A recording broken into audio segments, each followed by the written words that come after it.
வறுமை ஒழிப்ப கையில எடுங்க. தயவு செய்து நான் அது என் நண்பரா உங்கள்ட்ட ரிக்வஸ்டா வைக்கிறேன், சில குடும்பங்களை போய் சந்திங்க, போய் பாருங்க, சில குடும்பங்களை போய் பாருங்க. நான் ஒரு ஊருக்கு போயிருந்தேன்.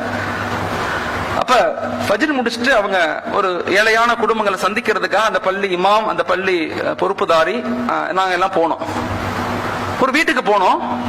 அந்த வீட்டுல வயதான சின்ன குட்டியோன்னு குழந்தை, ஒரு பாட்டி உட்கார்ந்தாங்க, ஒரு சின்ன குழந்தை நின்னுச்சு, ஒரு 3-4 வயசு 5 வயசு புள்ள. அந்த பிள்ளைகிட்ட என்ன பண்றீங்க, அம்மா எங்க, அம்மா வந்து கிளம்பிக்கிட்டு இருக்காங்க, வேலைக்கு கிளம்பிட்டு இருக்காங்கன்னு சொன்னிச்சு. அந்த அம்மா உள்ள சலாம் சொன்னோம், அந்த அம்மா உள்ள இருந்துச்சு. நாங்க பேசணும், நல்லா இருக்கீங்களா, எப்படி இருக்கீங்க, எத்தனை வருஷமா இருக்கீங்க, 8-9 வருஷமா இருக்கு. கணவன் வந்து இறந்து போயிட்டாரு. கணவன் இறந்து, என்ன செய்யறீங்க, நான் வந்து இந்த தையல் கடையில தைய வேலை செய்யறேன், தச்சு கொடுக்குற வேலை செய்யறேன் அப்படின்னு சொன்னாங்க. உங்க எத்தனை பிள்ளைங்க, எனக்கு 3 பெண் குழந்தைங்க. 3 பெண் குழந்தைங்க. என்ன பண்றீங்க, 2 பெண் குழந்தைங்க ஸ்கூலுக்கு போயிட்டாங்க, நான் கிளம்பிக்கிட்டு இருக்கேன். இந்த குழந்தைகிட்ட நாங்க யதார்த்தமா கேட்டோம், சாப்பிட்டியான்னு கேட்டோம். அந்த குழந்தைகிட்ட 5 வயசு பிள்ளைகிட்ட. அந்த குழந்தை சாப்பிடலன்னு சொன்னிச்சு, காலை சாப்பாடு சாப்பிடல. ஏன் சாப்பிடலன்னு கேட்டேன். அந்த குழந்தை சொல்லுது, அஜித்துங்க, எங்க அக்காவுக்கும் எங்க வீட்டுல யாருக்குமே காலை சாப்பாடு கிடையாது. அந்த குழந்தை சொன்ன வார்த்தையை நான் அப்படியே உங்கள்ட்ட சொல்றேன். எங்க வீட்டுல காலை சாப்பாடு யாருக்குமே கிடையாது. எங்க அம்மா என்ன செய்வாங்கன்னா, எனக்கு மட்டும் நைட்டு ரஸ்க் வாங்கி வைப்பாங்க, தண்ணியில ஊற போட்டு ரஸ்க் வச்சிருக்காங்க. எங்க அக்காவும் எங்க 2 அக்காவும் ஸ்கூலுக்கு போன பிறகு நான் எங்க அம்மா அந்த ரஸ்க் எனக்கு ஊட்டி விடுவாங்க, யாருக்கும் தெரியாம. நான் சாப்பிட்டுட்டு அப்புறம் நான் ஸ்கூலுக்கு போவேன் சொல்லிட்டு அந்த புள்ள அழுதுட்டு, அந்த குழந்தை அழுகுது. எங்க அம்மா சாப்பிடவே மாட்டாங்க, எங்க அக்காவும் சாப்பிட மாட்டாங்க. அந்த குழந்தை அழுகுது, 5 வயசு புள்ள. இதை பார்த்த அந்த முத்தவள்ளி தேம்பி அழுதார்.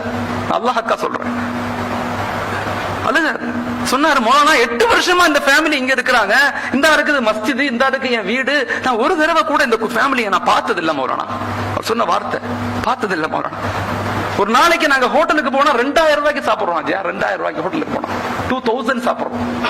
அந்த குடும்பத்துக்கு ஒரு நாளைக்கு 40 ரூபாய் காசு இல்லை. எப்படிப்பட்ட சமூகம் இருக்கு?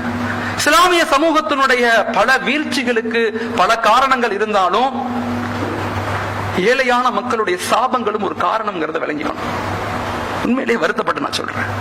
ஒரு தடவை நபி ஸல்லல்லாஹு அலைஹி வஸல்லம் காலத்துல வஃபாத்துக்கு பிறகு ஹஜ்ரத் அபூபக்கர் ரலியல்லாஹு அவங்க அபூபக்கர் ரலியல்லாஹு ஒவ்வொரு தொழுகை சுபஹுக்கு முடிஞ்சானே வேகமா எந்திரிச்சு வெளியே போனாங்க. வேகமா எந்திரிச்சு எல்லாரும் அப்படியே பாக்குறாங்க, எங்க போறாங்க இவங்க, எங்க போறாங்க. ஒரு தடவை உமர் ரலியல்லாஹு பின்னாடியே போனாங்க. இவர் எங்க போறாரு, டெய்லி போறாரு. பின்னாடியே போனா ஒரு குடிசை வீடு, அந்த வீட்டுக்குள்ள ஒரு வயதான பாட்டி உட்கார்ந்து இருக்காங்க, நடக்க முடியல. அபூபக்கர் ரலியல்லாஹு அந்த நாட்டினுடைய அரசர், கலீஃபா, வேகமா போன அந்த வீட்டுக்குள்ள போனாரு. வீட்டை ஃபுல்லா கிளீன் செஞ்சாரு, வீட்டை ஃபுல்லா சுத்தம் செஞ்சாரு. அந்த அம்மாவுக்கு சமைச்சாரு, பக்கத்துல சாப்பாட வச்சாரு. அந்த அம்மா எடுத்து சாப்பிடுது. டெய்லி நடக்குது, இது டெய்லி நடக்குது. ஒரு தடவை அபூபக்கர் ரலியல்லாஹு வஃபாத் ஆயிட்டாங்க, இறந்து போயிட்டாங்க. உமர் ரலியல்லாஹு ஆட்சிக்கு வந்துட்டாங்க, கலீஃபாவா இருக்கிறாங்க. அவங்க என்ன செய்யறாங்க, உடனே டெய்லி அபூபக்கர் ரலியல்லாஹு நண்பர் ஒருத்தவங்க வீட்டுக்கு போனாங்களே ஞாபகம் வந்து இவங்க அந்த வீட்டுக்கு போனாங்க. ஒண்ணுமே சொல்லல, வீட்டுக்குள்ள போனாரு, வீட்டை ஃபுல்லா சுத்தம் செஞ்சாரு, சாப்பாடு செஞ்சாரு, அந்த அம்மா பக்கத்துல வச்சார். அந்த அம்மா சாப்பிட்டுட்டு சொன்னுச்சு, உன் நண்பர் அபூபக்கர் இறந்து போயிட்டாரான்னு கேட்டுச்சு. உன் நண்பர் அபூபக்கர் இறந்து போயிட்டாரா அப்படின்னு கேட்டுச்சு.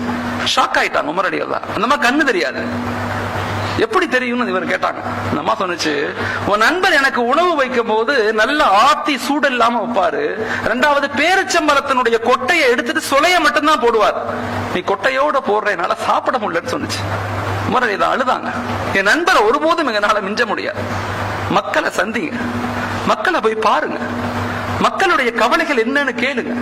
எத்தனையோ குடும்பங்கள் கேட்கும் போது அந்த குழந்தை சொல்லுது, நான் இங்க கூட பொள்ளாச்சியில கூட ஒரு ஃபேமிலிய மாலிக் பாய் சொன்னாங்க, அந்த அம்மா கேட்டுச்சு, இத்தனை வருஷமா எங்கள்கிட்ட யாருமே கேட்கலையே, என் கணவரை இழந்துட்டேன், என் மக்களை இழந்துட்டேன், என் மகனை இழந்துட்டேன், எல்லாத்தையும் இழந்துட்டேன், இப்ப என்னை கூப்பிட்டு உங்களுக்கு என்ன வேணும்னு கேக்குறீங்க. தயவு செய்து உங்களுடைய பக்கத்து வீடுகளை பாருங்க, உங்க மஹல்லாவுடைய ஏழைகளை பாருங்க. மக்களுடைய வறுமை இருக்குது, அது நம்முடைய சாபமாக இருக்குன்னு மறந்துடாதீங்க. அதனாலதான் ஜக்காத், அதனாலதான் பைத்துல் மால் இதெல்லாம் உருவாக்கப்பட்டுச்சு.